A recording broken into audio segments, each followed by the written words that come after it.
Natasha Hausdorff. Oh, excellent. I thought you might bring her up. Former guest on this show, and clever person, barrister. She is. Why did you cut the line? Do you do it yourself? Do you push a button?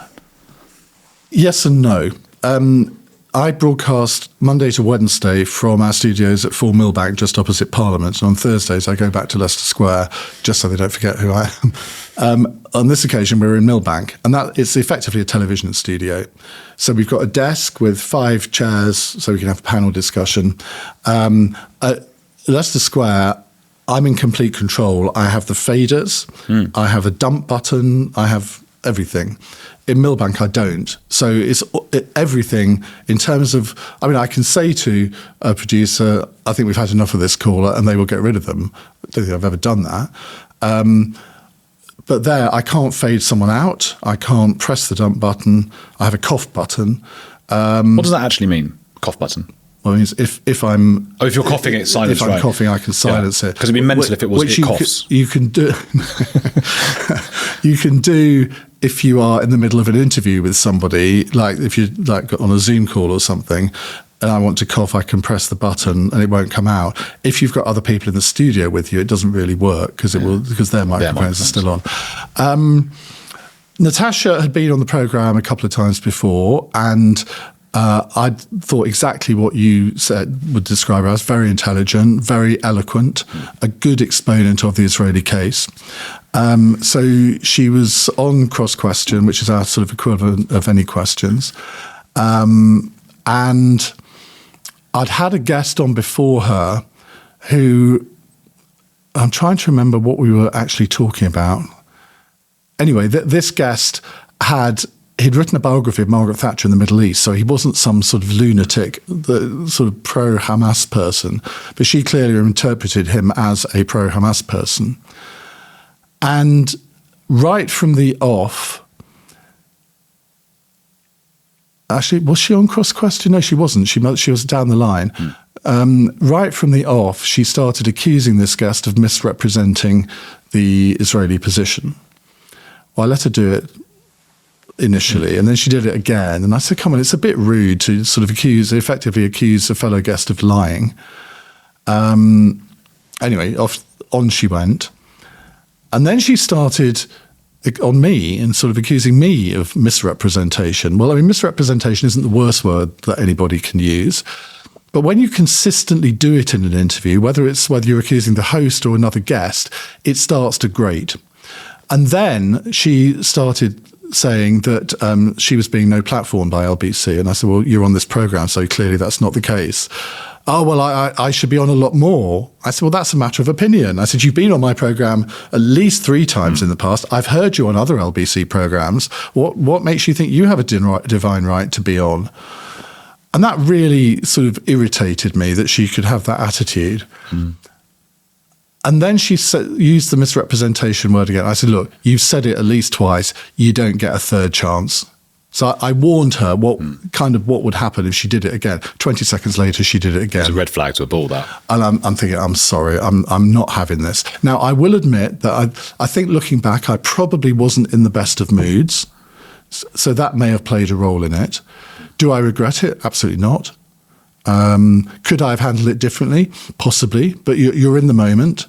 A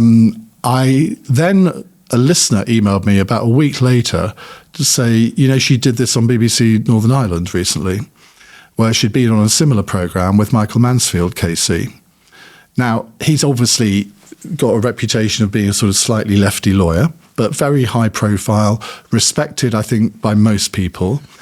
So I thought I'll go and have a listen to that.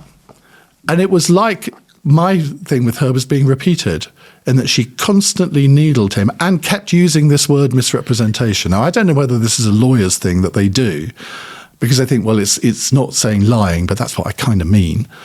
And Michael Mansfield walked out. He just said, I had enough of this. Which, I mean, and the BBC interview, I felt actually quite sorry for him, because he wasn't able to intervene in the way that I can on commercial radio. I mean, I'm paid to have an opinion. I'm not saying I'm paid to be controversial. I'm not a shock jock, but nobody's ever going to fire me for doing what I did. he says, hopefully. But oh my God, wait till this comes out. The wrath of Hades descended on me. I mean, I went from being somebody who probably had the reputation as the most pro-Israeli presenter on British radio to a Hamas lover overnight. And I was really disappointed in the reaction of many Jewish people to this, because most of them must have heard me say things in the past where I was defending Israel when no one else would. And yet for this single incident, I was basically not to be trusted. I was clearly in favour of Palestine, of Hamas. And I couldn't look at my Twitter feed for 2 or 3 days. What I'd say about that is I didn't think that at all about you when I saw that. It wasn't even on my radar. Oh, this man's some sort of anti-Semite or anti-Israel, was obviously two very different things, but either of those things. And you know how it is when there's a pile-on. It feels like it's the majority of people. That won't have been most Jewish people who would have listened. And I think where I was looking at it from another point of view, which is from my I had my sort of alt media hat on, because that's who I am. And I suppose I'm thinking we've been told, whether that's me or people who are also alt media who are maybe more into conspiracies that I'm not into, that stuff, or all sorts of independent media, we are told every day that we are spreading disinformation, misrepresenting, and so on. And we sort of have to just come back with words and say, hey, and it does get tiring, of course, whereas it feels like the legacy media, and in that moment you had a legacy media hat. I suppose LBC is legacy media, is it? Well, it's mainstream media. I'm never quite sure what that means, because it implies that it's no longer relevant.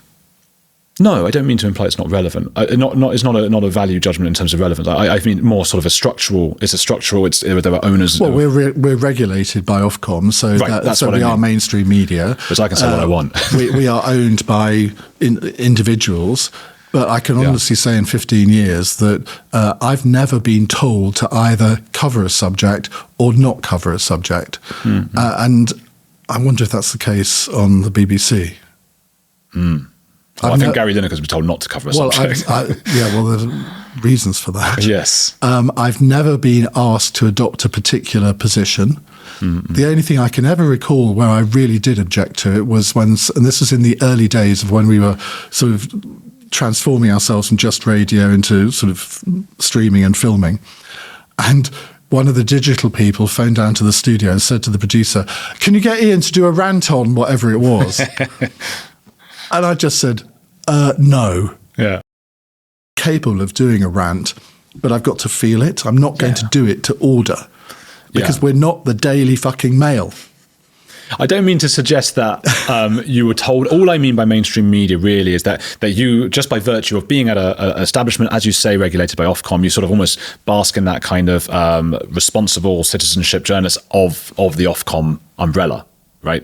And for good reasons as well. I mean, we don't have those kinds of checks. So there's a good side to that as well. But because of that, you're not accused of those things. And we have to sort of put up with it every day. No, but we're accused of all sorts of things. Sure. One day we're accused of being pro-Jewish because, according to the critics, we're owned by Jews, which of course all of the media is. I mean, yeah. Is that even true that LBC is owned by Jews? I don't even know. Well, I don't even know exactly what the ownership structure is, but one of the main people is Jewish. Well, so what? Yeah. I mean, if he was constantly on the phone to me saying, "Can you ramp up the pro-Israel bit a bit?" But he never has, ever.